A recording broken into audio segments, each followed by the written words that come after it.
আসসালামু আলাইকুম এভরিওয়ান, আশা করি সবাই ভালো আছেন। নতুন একটা ভিডিও নিয়ে আসলাম। আজকে আমরা রান্না করবে শুটকি। অনেকেই আছে শুটকি অনেক পছন্দ করে, ভর্তা কিংবা তরকারি হোক শুটকির নাম শুনে মুখে পানি চলে আসে।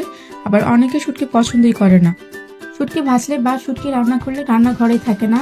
আমাদের ঘরের সবাই অনেক শুটকি পছন্দ করে। সবচেয়ে বেশি পছন্দ করে যদি বলি আম্মা, আর একদমই পছন্দ করে না আমার দেবর। আমার শুটকি তরকারি থেকে শুটকিটা ভর্তা বেশি ভালো লাগে। শুটকির ভর্তা দিয়ে পাটায় পিঠা ভাত, যারা ভর্তা লাভার শুধু তারাই বলতে পারবে এটা টেস্ট কতটা। আজকে আমরা বেগুন আর আলু দিয়ে শুটকিটা রান্না করবে। মার হাতে শুটকি রান্নাটা অনেক বেশি মজা হয়। তরকারিটা অনেক মাখা মাখা হয়, আর তার সাথে শুটকি যে গ্রান বলার মতো না। মাকে বলছিলাম আপনার কাছ থেকে শুটকি রান্নাটা শিখে নিব, কারণ আপনার শুটকি রান্নাটা সবার থেকে আলাদা হয়। আর শুটকি তরকারিতে বেশি করে আস্ত কাঁচামরিচ দিলে ভাতের সাথে ডলে খেতে ভালোই লাগে। আর যদি হয় সাথে বোম্বাই মরিচ, তাহলে তো কোনো কথাই হবে না।